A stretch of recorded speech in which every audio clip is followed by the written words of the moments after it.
Hey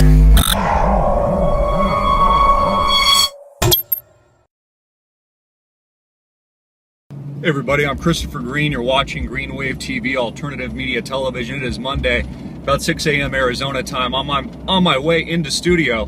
Here, I'm going to give you guys a brief tour once we get in there in a few minutes. I got a morning breakdown session with Topher Morrison. I've been investigating and doing more sourcing on the Michael Hastings story. I'm not finished with this thing yet.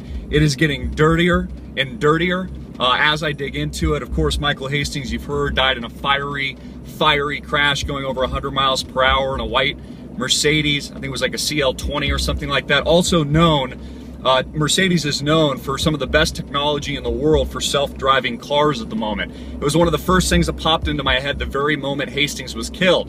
Now, of course, Hastings was onto a big story. What is even more damning is he sent an email hours before his death out to friends and out to a Sergeant Biggs, I believe, that he had known in Afghanistan, saying that he had to go off the grid, that he was under some pressure and under some heat, being tailed by the FBI. Sends this out hours before his death. Sources that got the email say that it was uncharacteristic of him, and it also seemed like he was scared. He had also reached out to WikiLeaks attorney. I'm forgetting the name of the specific attorney, but reached out to a WikiLeaks attorney regarding these feelings in this investigation before his death. Now, of course, Michael Hastings, best known for his Rolling Stone article that literally ruined the career of General McChrystal, who was replaced by General Petraeus, of all people. So the scandal digs deeper and deeper. Of course, Hastings, and the big question is, what big story was Hastings about to break?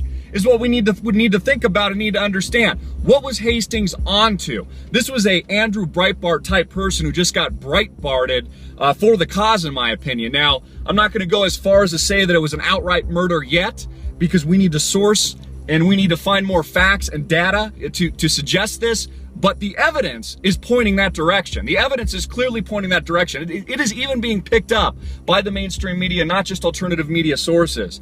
Hey everybody, just to put it on record, I was actually just on the phone after shooting the video on Michael Hastings. Of course, I'll be updating you that on later today. I was speaking with David Ortiz. Some of you are familiar with him, probably recognize him from InfoWars. He was a reporter there for a while. He's actually helping our organization out now. And when I was on the phone, otherwise, I would have gotten the iPhone out here and I would have had the camera on.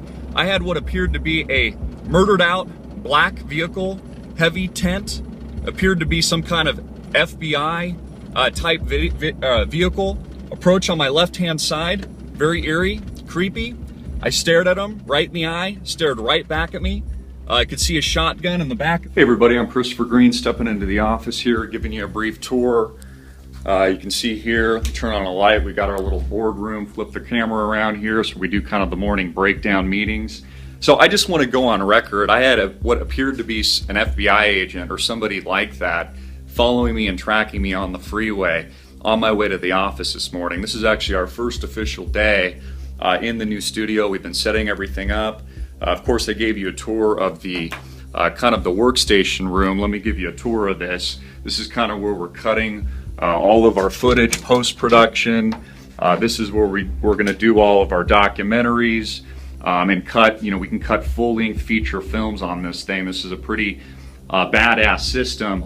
Let me show you kind of here the rec room where we're setting up studio today. This is where we'll be doing the live show, although it's not quite ready yet. Let me get some lights on here, see if we can turn this on. I'm the first one here this morning, so here, let's go. So you got the trusty dartboard here.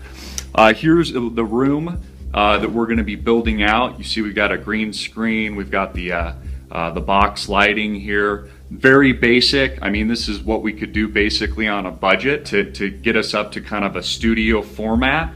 We're going to have what we need, which we actually don't have yet, is we need some kind of workstation here as the control room to actually run the graphics and run the news and bring in Skype and bring in our guests and all of that kind of stuff for you, our audience. So I'm going to be doing a live show today at 1 o'clock from the control room. I'm about to shoot a video here in a moment to update you on Hastings, as well as do the morning breakdown with Topher Morrison. So we're really going to need your support with all this, guys. I mean, we are balls to the wall right now. I've put everything that we have at our disposal, every single resource, amount of energy and juice that I've got up here. And we're also taking enormous risks.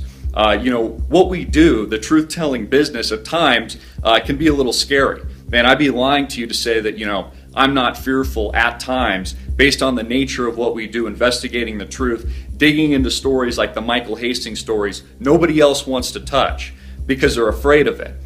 Even the mainstream media knows that this thing was a hit. And again, we need to find more corroborating evidence to prove that. But what I want to know, and what you should be asking our audience, is what big story was Hastings about to break? I'll be getting into all this in just a few. Stay tuned for some awesome videos today. We also have a new AMTV News coming up. Will be shot in post-production soon. I'm Christopher Green, as always. Love you guys, hard-hitting, and in your face.